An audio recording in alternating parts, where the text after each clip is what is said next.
Rose quickly discovered that hiding feelings was much easier in theory than in practice. The decision itself had been simple enough. The feelings would remain private. They would remain controlled. They would remain entirely her problem.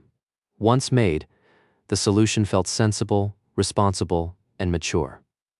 Unfortunately, the decision required her to actually carry it out. That part proved considerably more difficult. The issue wasn't that Voltra suddenly became more attractive. The issue was that Rose had finally acknowledged something she had been feeling for months. Once the realization existed, it became impossible to ignore, and every attempt to stop thinking about it only seemed to make it worse. The hospital remained exactly the same. The paperwork remained exactly the same. The routines remained exactly the same. Every morning, Rose arrived at Voltra's office carrying reports. Every afternoon, she helped manage schedules, inventories, and administrative disasters. Every evening ended with paperwork, arguments, or Voltra discovering some new reason to become offended by reality. Nothing around her had changed, yet Rose found herself paying attention to details she had never consciously noticed before. She knew how Voltra's ears shifted when concentrating. She knew which reports would hold her attention and which would be thrown aside in irritation. She knew the difference between genuine anger and simple annoyance. The observations accumulated quietly until Rose began suspecting that her own mind had joined a conspiracy against her. The worst part was that many of the things she noticed weren't even particularly romantic. They were simply details. Voltra preferred one side of her desk because the lighting was better. She forgot meals whenever a problem interested her. She claimed not to care about people while somehow remembering details about patients she hadn't seen in months. She possessed an ongoing feud with a printer that frequently malfunctioned during important reports. None of this information should have mattered. Rose remembered every bit of it anyway. There were entire hospital procedures she still struggled to memorize. Somehow the exact specifications of Voltra's preferred alcoholic beverage, green Veritruce mixed with a shot of Uthragnos, remained permanently engraved into her memory. Several weeks passed in this fashion before Rose finally accepted that pretending the feelings didn't exist wasn't making them disappear. The strategy had simply resulted in her becoming painfully aware of how often she thought about Voltra. That awareness created a second problem almost immediately. Once Rose started noticing her own behavior, she became convinced everyone else would notice it as well. Every smile felt suspicious. Every laugh felt suspicious. Every moment of happiness felt suspicious. She found herself second-guessing conversations, expressions, and reactions that had felt perfectly natural only weeks earlier. The anxiety would have been easier to manage if anyone had actually accused her of something. Nobody did, at least not immediately. Voltra remained blissfully unaware of the entire situation. From the doctor's perspective, Rose appeared healthier, happier, and increasingly comfortable with her life. These were all positive developments. Rose laughed more often than she had during recovery. She offered opinions without hesitation. She no longer looked terrified whenever Voltra entered a room. Since these outcomes aligned perfectly with what Voltra wanted, the doctor considered them evidence that Rose had successfully adapted to her new circumstances.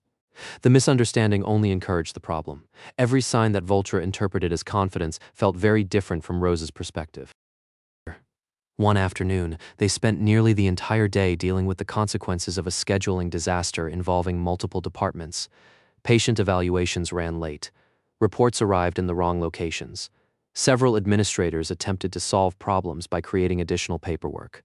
The situation should have been exhausting. Instead, Rose found herself enjoying it. The two of them spent hours moving through the hospital, solving problems together, anticipating issues before they escalated and gradually forcing order back into existence. Nothing dramatic happened. Nobody's life changed. Yet by the end of the afternoon, Rose realized she had spent most of the day smiling. The moment she noticed, she immediately stopped. Unfortunately, somebody else had already seen it. Vexa stood in the doorway of Voltra's office, holding a tablet beneath one arm.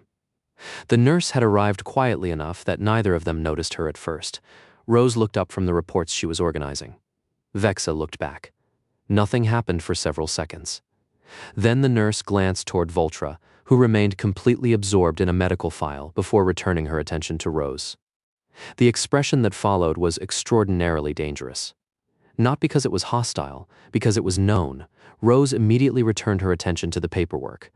Unfortunately, the damage had already been done. The next several days were awful. Nothing actually happened. That was the problem. Vexa didn't say anything. She didn't ask questions. She didn't make jokes. She simply continued existing with the confidence of somebody who knew something. Every conversation felt threatening. Every glance felt suspicious. Rose spent an unreasonable amount of time convincing herself she was imagining things. That strategy survived exactly until Vexa invited her to lunch. The invitation itself wasn't unusual. The two had spoken regularly for months, and Vexa had become one of the closest things Rose possessed to a friend. Under normal circumstances, lunch would have been harmless. Unfortunately, Rose knew she was walking into a trap almost immediately. The conversation remained perfectly ordinary at first. They discussed patients, schedules, paperwork, and several administrative disasters that had occurred throughout the week. Nothing seemed dangerous. Nothing seemed unusual. The longer the conversation continued, the more Rose began wondering whether she had imagined the entire problem. Then Vexa set down her drink, looked directly at her, and asked a single question. Do you like her? Vexa asked. The words struck with all the subtlety of a freight transport. Rose froze. Several possible responses immediately presented themselves. Pretend not to understand the question. Change the subject. Leave the restaurant. Fake a medical emergency. None of them seemed particularly convincing. Across the table, Vexa continued watching her with the calm patience of somebody who had already reached a conclusion. Rose opened her mouth. Nothing came out. The silence stretched. Vexa waited. Rose looked away. That was answer enough. The nurse sighed. Not dramatically. Not judgmentally. Just the exhausted sigh of someone watching an inevitable event finally arrive. Oh, Rose. The sympathy in her voice somehow made everything worse. Rose buried her face in her hands while the restaurant continued operating normally around them. Conversations continued. Dishes clattered. Somewhere nearby, somebody laughed. The entire world continued moving while Rose seriously considered throwing herself into industrial machinery. Several moments passed before Vexa spoke again. When she did, the amusement had largely disappeared. You know she has absolutely no idea, right? Rose lowered her hands slowly. The question caught her completely off guard. Vexa took a drink before continuing. She has no idea. Relief arrived so quickly it was almost painful. Vexa watched the reaction cross Rose's face and immediately looked more tired than before. That expression is exactly why I asked. Rose closed her eyes. Somehow, the conversation had become even more embarrassing. Vexa folded her arms and leaned back in her chair. I'm not telling you what to do, but you should understand something. Dr. Voltra is brilliant. She's observant. She's frighteningly good at solving problems. She is also one of the least self-aware people I have ever met. Despite everything, Rose laughed. The statement was painfully accurate. Vexa smiled briefly before the expression softened into something more sympathetic.